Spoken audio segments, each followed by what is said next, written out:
Miss Whitaker's question comes from Miss Whitaker, where they want to know if each wants to know, or they want to know if each astronaut has a bedroom. currently six. So there are currently six. Think of that as their bedroom. They're about size. Think of that as their very small closet of a phone booth, or very small closet. Right now, they have doors. There are four right now. So two Harmony Russian segment, and that's what also two Russian segment. And that's what adds. A lot of people have been asking where. A lot of people have been asking where. They do have additional sleeping bags.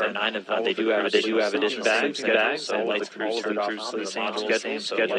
Lights off and turn on modules. Modules have short duration. We do have 9 short duration. We do have 9 crew members on board. Our next question comes from Renee. Our next question from Renee. Renee, who left before a crew left before a new 9 for over a week. Now we're going to be 9 for over a week. That's actually doing something that's actually inside of the space industry's direction. Inside of the space industry's direction, the vehicle arrived while there still have a vehicle arrived. It has been done in the past who on board. It has been done in the past every single time. Only had common practice every single time. Only had 3 crew members arrive before the others. You would have 3 crew members arrive before the other left. Again, if you have transportation, people again if you keep track every single day. International Space Station every single day. We celebrate our second 2,000 of humans on board 20 next year. Of humans on board starting during the direct handovers were much more during the direct handovers were much uncommon. Since we went up to 6, uncommon to have one crew land 6, and then another have one crew land, and then another we only have 3 short period of time. For now, they only have 3 up to 9. For now, there will see up these direct handovers. You will see more of these direct handovers. Commercial vehicles once we start flying new commercial vehicles. Launching astronauts again, crew capsules, launching astronauts once again from the United States. And then we'll do one more for right now. This one comes from Matt, who wants to know what the top one for right now. This one comes from Matt, who wants to know what's the interaction.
flag with my name in Arabic. That's in Arabic, so if you're just wondering what's it's written there.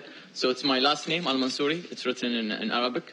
And also this badge is also the same badge flown the first time, Oleg, in his first mission, in the same design.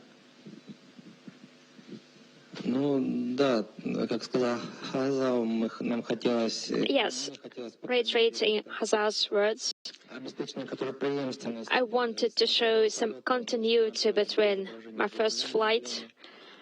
My first flight showed a stork, and my second also had a bird on it, and this time we have this bird that Jessica mentioned. Also, we have a ship station that we're going to work on, then the moon, which is our subsequent goal as our next stage when flying in deep space, interstellar area. That's it. I think Jessica explained all of it, and Hazzaa too. Back right now with a live look at that Soyuz rocket on the pad. We are still counting down. We are 18 minutes, 30 seconds away from liftoff again, scheduled at 8:57 a.m. Central Time, 6:57 p.m. in the evening over there in Baikonur.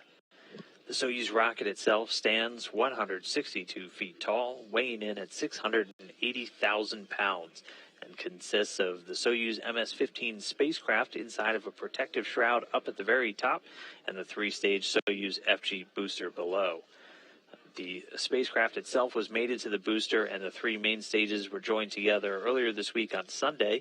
And then just 24 hours later on Monday, the Soyuz rocket began its trek actually from that integration facility out to the pad, always opening the door and starting that trip right at 7 a.m. Baikonur time, arriving less than 2 hours later where it gets raised to its vertical position for final pre-launch preparations. It moves out on a rail car from that building out to the pad number 1, and then these large clamshell gantry arms swing up to secure it in place and also offer access to the actual spacecraft, including that elevator that the crew rides up to board the Soyuz prior to launch. The first stage of the Soyuz rocket has 4 liquid-fueled engines that are strapped to the side of the core vehicle, and each of those is going to burn for about 1 minute and 58 seconds before they drop away. You can see those engines in this shot of that video from a little bit earlier this week. They're the small parts at the bottom that actually protrude out from the Soyuz spacecraft, and we'll see them light up just a few seconds prior to the liftoff and begin carrying the Soyuz into orbit. Here's a quick animation of how this ride is going to look. So those engines will actually start firing for several seconds before liftoff. Eventually, their power overwhelming the grapple arms that are holding it in place, and they're actually only held in place by gravity. So once the thrust of the vehicle is strong enough, it'll make those break away, and the Soyuz will leap away from the pad. Again, 4 strap-on liquid-fueled boosters help power the first stage, and they burn for just about 1 minute and 58 seconds. First, the escape tower will jettison, followed by those 4 boosters. Depending on if it's a clear enough day, we may be able to get some video making something called the Koryov cross when they break away. The launch shroud, once the vehicle's high enough, will depart, and then the core stage continues burning until it's time for the third stage. That core stage serving as second, burning until 4 minutes 57 seconds into the flight. The third stage lights and actually starts firing before before that first stage, core stage, drops away, something called a hot staging technique. And that'll continue to burn until about 8 minutes and 45 seconds into flight. And then after that, it's time for vehicle separation. Soyuz will separate from the top of that third stage, and it will be flying free and ready to make its chase down of the International Space Station.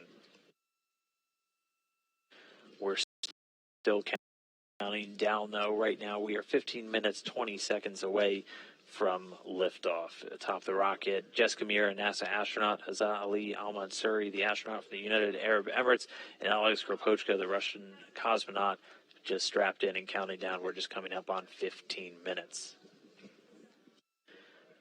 And again, a reminder, we are taking those questions. If you have any, hop over to Twitter and use that hashtag AskNASA. We'll be using that. We'll answer those questions throughout today's broadcast. We won't get as many today during this pre-launch, but we'll have plenty of time later on when we're in the docking and hatch opening shows. So be sure to keep on sending those in.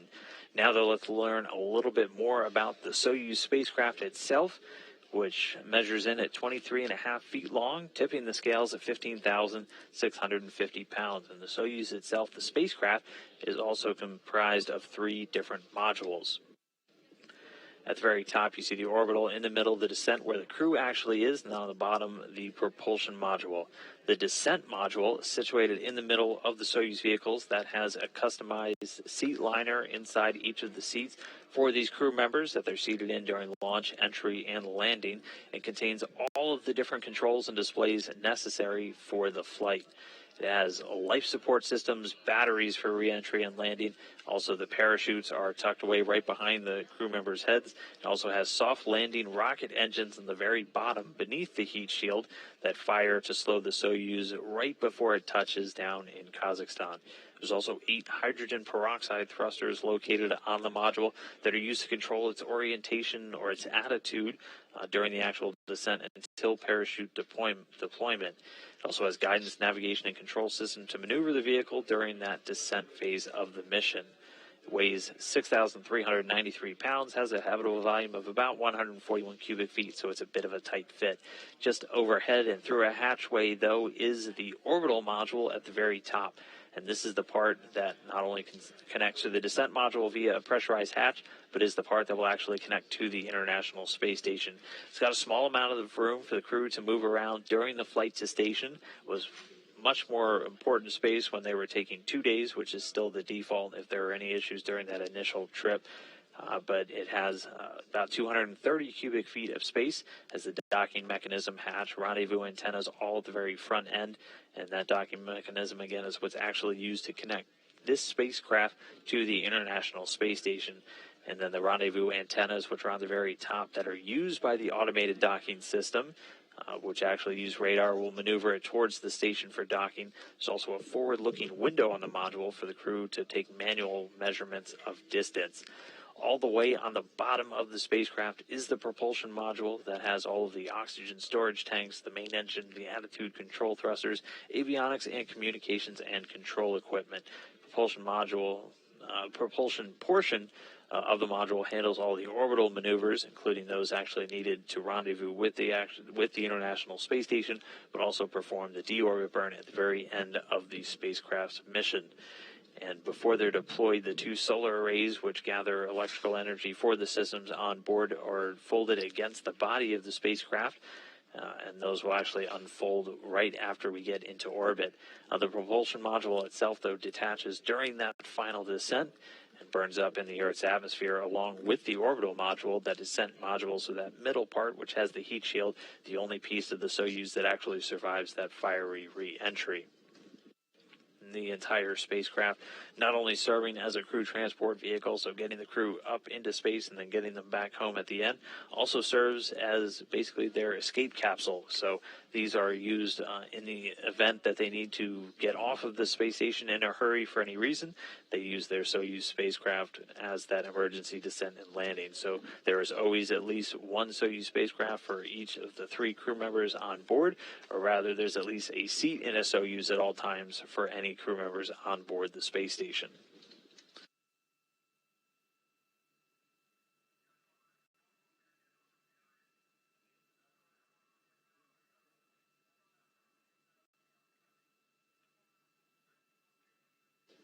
We are 10 minutes and 42 seconds and counting down to launch. Representatives from NASA, Roscosmos, and the United Arab Emirates, along with friends, family, are all watching just a short distance away from the launch pad that we're getting a live look at right now over in Baikonur. For a quick update on all of the activities there, why don't we go to Baikonur veteran and NASA Public Affairs Officer Rob Navius. Dan, it is sunset here in the Central Asian desert, and the multinational crew strapped inside the Soyuz MS-15 spacecraft is set to begin its 6-hour journey to the International Space Station. Fall is in the air here in Baikonur with the start of this mission in the offing. as Skripochka, Meir, and Almansoori are minutes away from blasting off in their Soyuz spacecraft in the final crewed launch of this year. After today's liftoff, the legendary Site 1, where Yuri Gagarin began his journey into the history books more than 58 years ago, will be temporarily closed for renovation and modernization to accommodate future human spaceflight launches of the Soyuz spacecraft on the upgraded 2.1A Soyuz booster. The NASA delegation for this launch is led by the acting administrator for human exploration, former astronaut Ken Bowersox. About 1,000 people from the United Arab Emirates are here to watch their native son, Almansoori, ride into their history books as the first Emirati citizen to fly in space. Against that backdrop, as we near the 19th anniversary of the start of a permanent human occupancy of the International Space Station, everything is in readiness for a ride into the sunset skies from this historic venue. That's it from the Baikonur Cosmodrome in Kazakhstan. Now back to you at Mission Control in Houston. And thank you, Rob. Getting some in-cabin views now of the Soyuz. In this view, in the bottom right corner, you're seeing the center seat. That's Oleg Skripochka. And then in the center of your screen, that is Hazzaa Ali Almansoori. He's seated in the right seat for today's launch, making his first trip into space, the third for Skripochka. We're about 8.5 minutes away from the planned launch time. Why don't we sneak in a few more Ask NASA questions? Our first one comes from Zyriel, who wanted to know, when's the last time 9 people were aboard the International Space Station? Great question. It hasn't actually been that long. It was September of 2015 when there was a short taxi flight that brought up a Kazakh cosmonaut, and that was during the one-year mission for Scott Kelly and Mikhail Kornienko. So again, it was another really long duration flight, and we had a crew member going up for a short, we call it a taxi flight, just about an 8-day mission. Our next question comes from Good Hope, who wanted to know, is there a possibility their flight path will be affected by the HTV-8 launch that just happened yesterday? No, it won't. This is something, as you can imagine, all of the different flight controllers look at very carefully. There's usually some constraints around when vehicles are arriving, but these won't be arriving at the same time. The Soyuz going to launch and dock today. The HTV-8 not set to actually get really close to the space station until Saturday. And then we'll do one more, this one from Cassidy, who wants to know, what do they eat? Well, Cassidy, they eat quite a bit of different things. Each of the crew members, before they go up, at least on the NASA side, get a chance to sit down with NASA food scientists to map out all of their likes and dislikes for their menu items. It's much more diverse of a menu than you might imagine, getting everything from shrimp cocktail to different pork chops, things of that nature. Food in space, not as you might imagine. They don't have the freeze-dried ice cream. We actually are able to send real ice cream sometimes, and most of their food not coming in tubes. It's dehydrated, and so it actually has we call it a shelf-stable life, so it'll maintain taste and nutrition for up to 2 to 3 years. Right now, though, we are just under 6.5 minutes away from launch. We have teams here in Mission Control Houston standing by to monitor. They'll be much more involved once the vehicle actually approaches the space station, and then overseeing today's mission, Mission Control Moscow out in Koryov. They're going to be talking directly to the crew during their flight up to orbit. And on the right there, a continuing look at a live view of the Soyuz rocket on the launch pad. We are just 6 minutes away. At this point, all of the pre-launch operations are complete.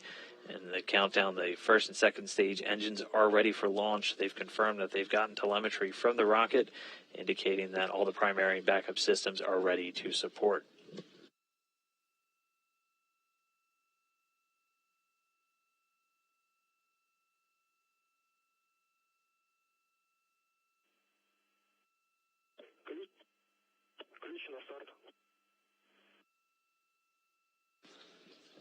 And we just heard the call that the launch key has been inserted in the launch bunker. That's probably one of the coolest things about one of these launches is they do use an actual key. That transitions the launch sequence into its automatic mode. So we are T-minus 5 minutes, 15 seconds away from launch. And at this point, the range at Baikonur has been cleared. The Soyuz rocket ready to begin its journey.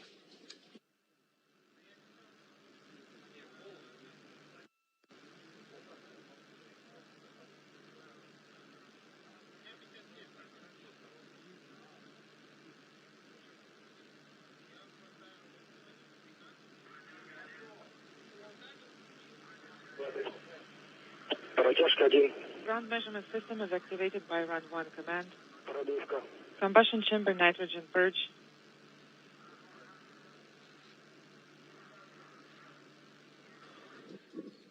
We are T-minus 4 minutes, 30 seconds at this point. Fuel lines, the combustion chamber being purged with nitrogen, so using a nitrogen gas to blow out any remaining vapors of fuel or oxidizer that may be in those fuel lines. At this point, the crew member have their helmets closed inside the cabin. They're strapped in and ready for launch. Sarmat, how do you read me? How do you read me? Loud and clear. Everything is fine on board. Copy. You're hearing a translation between the commander, Oleg Skripochka, and the actual launch engineers there in Baikonur, reporting everything good on board, the crew ready to go.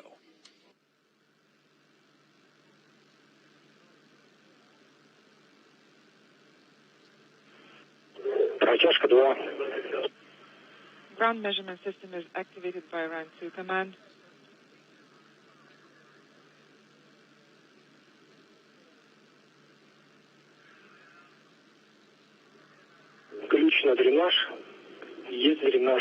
Oxidizer and fuel drain and safety valves of launch vehicle are closed.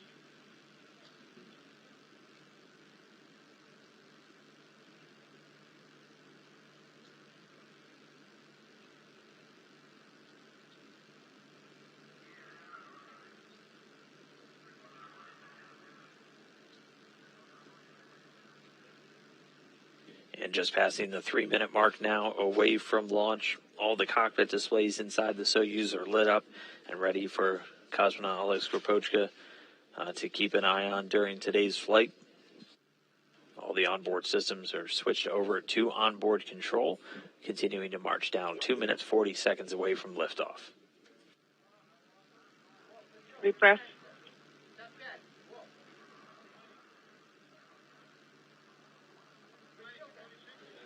And keep an eye on the videos. You'll see 2 large umbilical towers or arms kind of connected to the rocket still. The taller one is the first umbilical tower. That'll separate the booster, and that'll initiate auto sequence start. That coming right at around T-minus 35 seconds. And when you see the smaller umbilical detach, that means we are 15 seconds away from launch.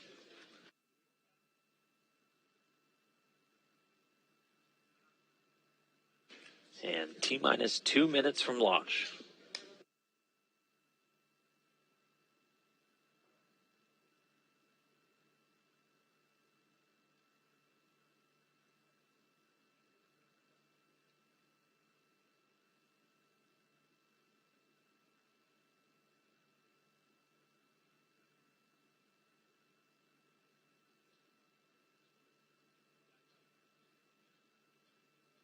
One minute, 30 seconds away. It does look like we have some cloud cover there in Baikonur, so you may see it disappear into the cloud deck pretty quickly.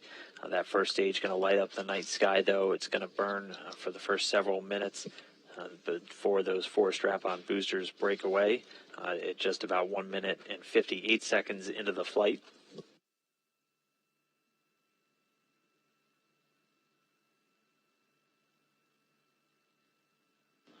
1 minute and counting. 1 minute to liftoff contact. Copy. Everything is fine on board. We're feeling well, and we're ready for launch. Copy. Vehicle to internal power. And you see that first umbilical separating. And now keep an eye on the one a little bit lower down. Once that separates, you know we're 15 seconds away from liftoff.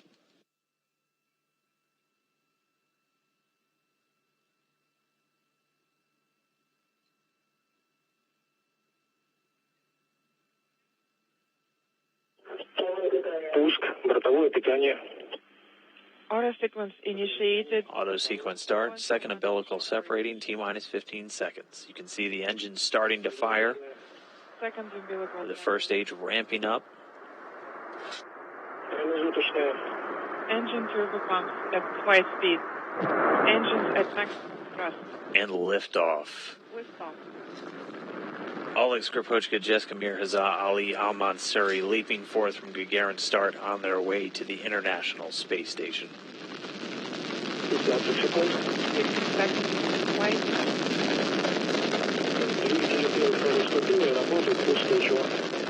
First and second stage thrusters are operating just fine. Copy.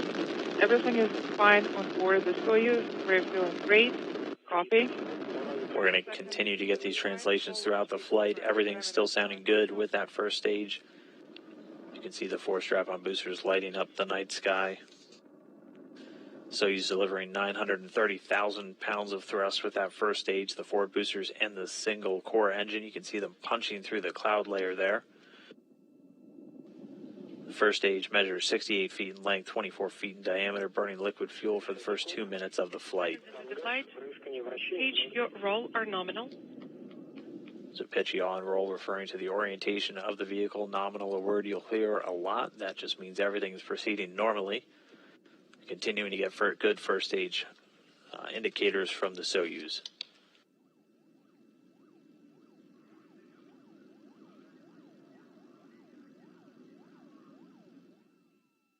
Things looking good inside the cabin. You can see Jessica Meir at the top of your screen. Oleg Skripochka at the bottom there in the commander's seat. First and second stage thrusters are operating nominally. A little over a minute and a half into the flight, everything continuing to go well with the Soyuz crew. They've already well exceeded over 1,100 miles an hour. The next things we're going to be looking for is the escape tower jettison, and then the first stage strap-on boosters separating. And they're getting a great view. You can see that choreograph across the first stage. Strap-on boosters have separated along with that tower. Now the core engine continuing to fire. The Soyuz already at an altitude of about 28 statute miles. Nominal. Copy. Everything is nominal on board. We are feeling great. Copy. So at this point, the Soyuz traveling in excess of 3,300 miles per hour. You can see those 4 strap-on boosters continuing to descend. The Soyuz powered now by that core stage engine. 160 seconds into the flight. Copy. Yes, we see that the launch route jettison is also confirmed. Affirmative. The launch shroud protecting the Soyuz during that initial climb through the atmosphere has been jettisoned. This is actually a view from on the Soyuz spacecraft itself. You're looking down at one of the folded-up solar arrays. We're over 3 minutes now inside. The rocket's altitude already 48 miles in height. At this point, traveling in excess of 4,700 miles per hour. 200 seconds into the flight. Second stage thrusters are operating nominally. So everything continuing to go well with that core stage. The core stage booster of the Soyuz, 56 feet in length, 13.5 feet in diameter, has a single engine with 4 fuel chambers. It provides between 178,000 and 220,000 pounds of thrust, depending on the altitude, for its 3 minutes and 28 seconds of operation. This is going to continue to burn until about 4 minutes, 43 seconds into the flight. And Soyuz is going to use what's called a hot stage technique. Copy all. Everything is nominal on board. We're feeling great. Copy. Reports everyone doing well on board, everything continuing to go well. Again, that hot stage technique will actually see the third stage start to fire while the second stage is still connected. It has a lattice-like structure between the 2 stages, allowing the exhaust to escape, and that allows then the core stage to drop away, with the third stage already powering the Soyuz into its initial orbit. The launch vehicle control system parameters are nominal. We are standing by for Gaka 2. Second stage shutdown.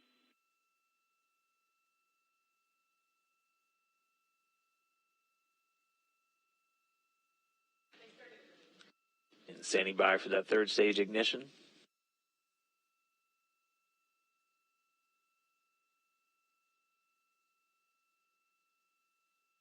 And confirmation, second stage has shut down and separated. The Soyuz now being powered by that third stage engine. Copy. Gaka 2, command, cutoff command. went through, and everything is nominal on board. Copy all. Everything continuing to proceed smoothly. The core booster separating at an altitude of about 105 miles in height. It's about 170 kilometers. Now being propelled by the single engine of the third stage. It provides about 67,000 pounds of thrust and is going to burn for a little over 4 minutes. It will be the final phase of the rocket's journey into orbit. Third stage thrusters are operating nominally.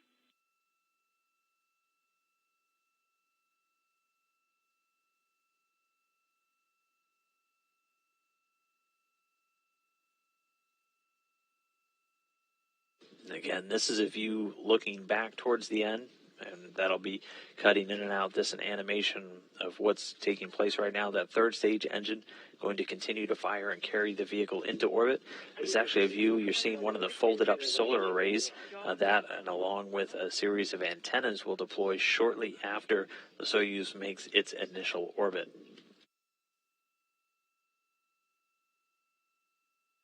We're still about 2.5 minutes away from the shutdown and separation of the third stage. Everything continuing to go smoothly for this ride, taking off right on time at 8:57 a.m. Central Time. Everything looking good so far with the crew. Oleg Skripochka, Jessica Meir, and Hazzaa Ali Almansoori inside the spacecraft, well on their way to orbit. 400 seconds into the flight. The spacecraft is stable.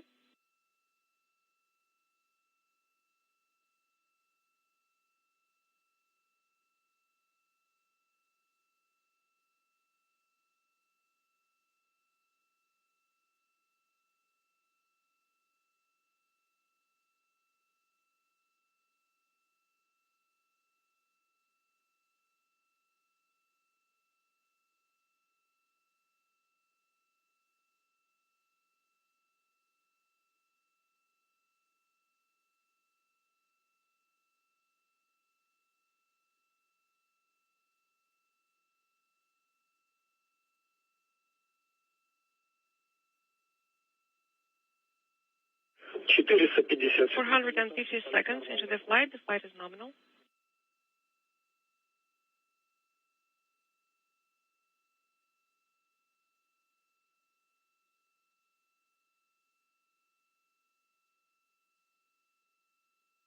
We're approaching 8 minutes since liftoff.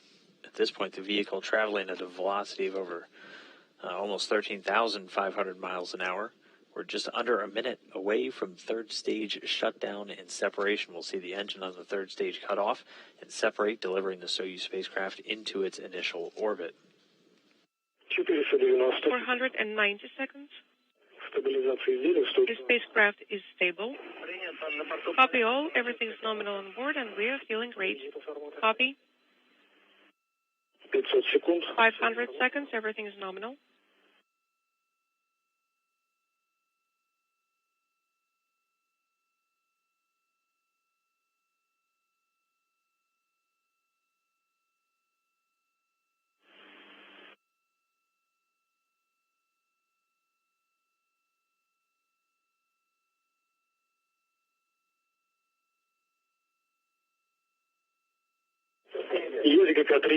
Yuka 3 command.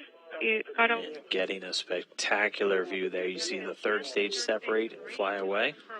And Sarmat, congratulations. We're handing you over to Moscow. Sarmat, Moscow. Go ahead. Go ahead, Moscow. How are you feeling? We are standing by for your report on the third stage separation. Everything was nominal, and we are feeling great. And we are working from pages 35 through 39. Copy all, and we are standing by for the first measurement for page 36. And just like that, 3 new crew members now in outer space, the third stage separating, and we did get a good report that all of the solar arrays and antennas have deployed. So a spacecraft in good health now in orbit around planet Earth. Russian cosmonaut Oleg Skripochka, NASA astronaut Jessica Meir, and your United Arab Emirates astronaut Hazzaa Ali Almansoori now in outer space and beginning their chase down of the International Space Station. Copy all. It's closed. RPV 1 and 2 flow sensors are closed. Copy all. That's wonderful. And oversight of the spacecraft now going to be transferring over to the Russian Mission Control Center just outside of Moscow. It'll be this team right there in the room. And again, we did get confirmation that both solar arrays and all of the rendezvous and docking antennas have deployed. So a spacecraft in good health, along with the crew, now ready to make the 6-hour journey towards the space station.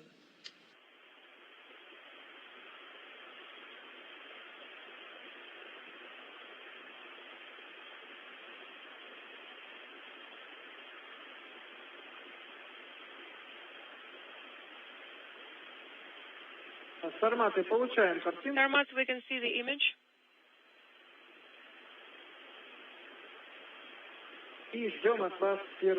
And we're standing by for the first measurement for page 36 from you.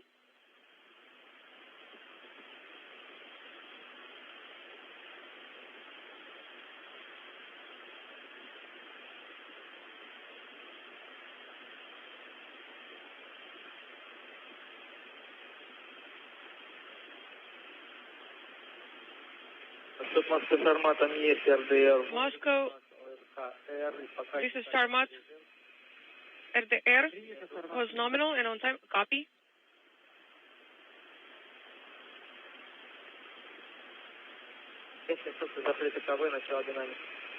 RPVs are closed. Copy. Moscow, this is Sarmat 2. I'm ready to report the first measurement. We are ready, Sarmat 2. 17:08:05. SR pressure is 824. Bow pressure is 821.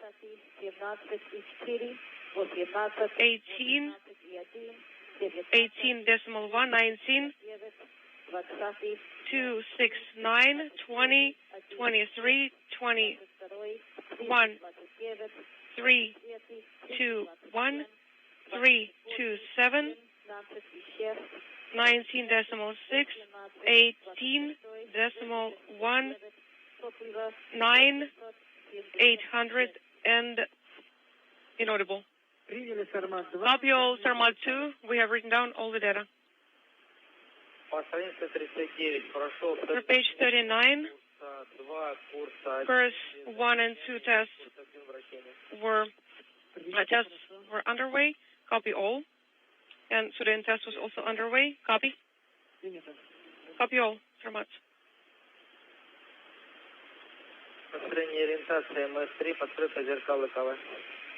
We are building the attitude right now. Sarmat, at the end of this compass, at 17:18, we will discuss what we'll do during the next compass that will start at 18:29. Deactivate and activate all COM assets from PK.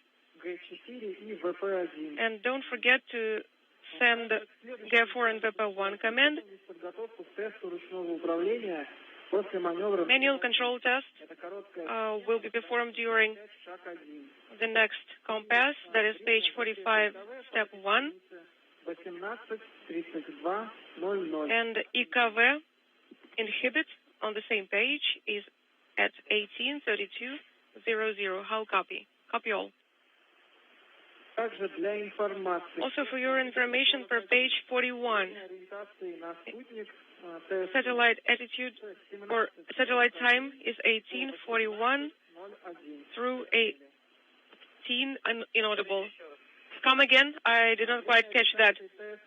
17:41, 18:01. That is the satellite time.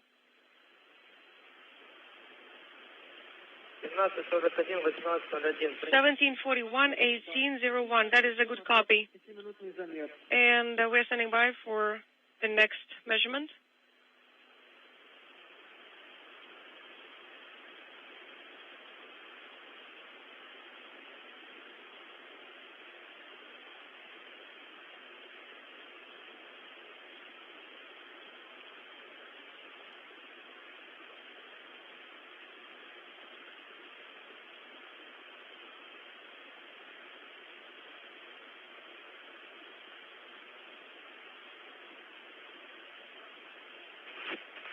Moscow Sarmat 2, I'm ready to report the next measurement for you. We are ready to copy. Inaudible. Delta 1. Давление БО 821. BO pressure is 821. Inaudible. 843. Delta 1. 2547. Inaudible. Принято, замер записали. Copy all. We have copied all the measurements. And everything is nominal. Copy. Sarmat 2.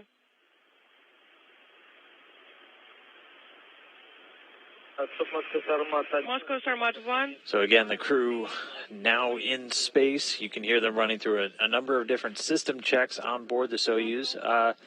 We are going to take a couple more hashtag Ask NASA questions. This one from Gurman wanted to know, does NASA ever answer the hashtag Ask NASA questions? And I can definitively say yes, Gurman, yes we do. Our next one comes from Harvard Elementary. Some fourth grade students wanted to know, what do astronauts do for entertainment while in space? It's actually much cushier now to be an astronaut than it was even years ago. The astronauts have access to internet while they're up there, so they also have books. They can read things online. We have TV and movies made available for them. They also have several instruments usually on board the space station, so plenty of ways to stay entertained while they're spending very long durations in space. Our next question comes from Chris. Wanted to know, how long does it take to train to go to space? It depends on the mission. For most of these astronauts that are going up to do about 6 months to a year in space, they'll spend about 2 years training just for that mission. So to become an astronaut, you'll go through a few years of kind of astronaut 101 basic training. And then once you do get assigned, it takes about 2 years. And that's training not only here in Houston, but all over the world. They'll spend a lot of time over in Russia training on the Russian systems, especially if they're going to fly on one of these Soyuz spacecraft, but also in places like Japan and different countries in Europe for the different systems on board the station managed by those different countries. Mrs. Melcher's class wanted to know, why is the launch in Kazakhstan and not UAE, Russia, or USA? Well, it goes back to where the former Soviet Union built all of their launch facilities. It was actually built in Kazakhstan while it was still part of that country.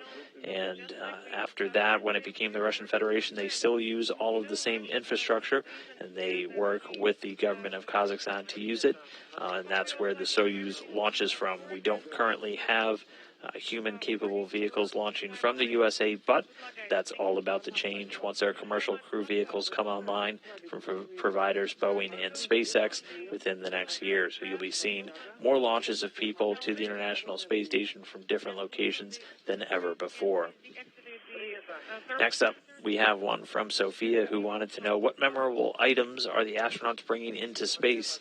It differs from each of them. They do get a small allotment typically to bring some items up with them to the International Space Station. Most of those are kept private, but we do know that inside of the Soyuz spacecraft today, there was a zero-G indicator, so basically a small toy hung above the crew members that indicates when they're in microgravity, and it was a plush, sparkly unicorn from the commander Oleg Skripochka's daughter.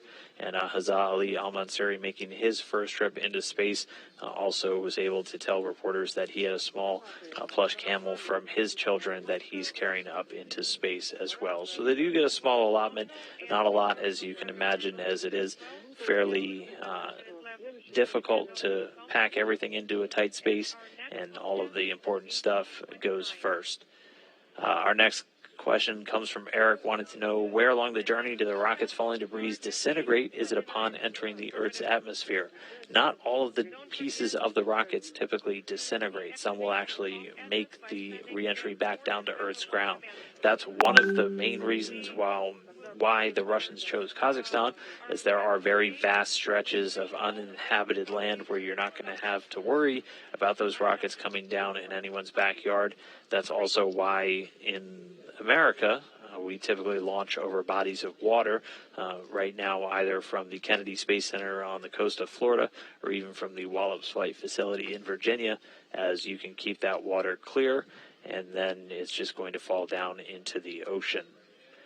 Our next one comes from Matt, who wanted to know, with the station crew about to have a crew of 9, what are the chances of a 4-a-side space football game going on with the 9th acting as a referee? I would say the chances are pretty slim, but they do have some balls on board the station. I know they have a soccer ball and typically have a football, so you never know sometimes what these astronauts will get up to. So stay tuned. I will say follow their social media accounts if you want to get really deep insights into what it's like to live in space. All of the astronauts, most of the cosmonauts and the international crew members, like Luca Parmitano, very active on Twitter when they have some free time, bringing the entire world along for these journeys.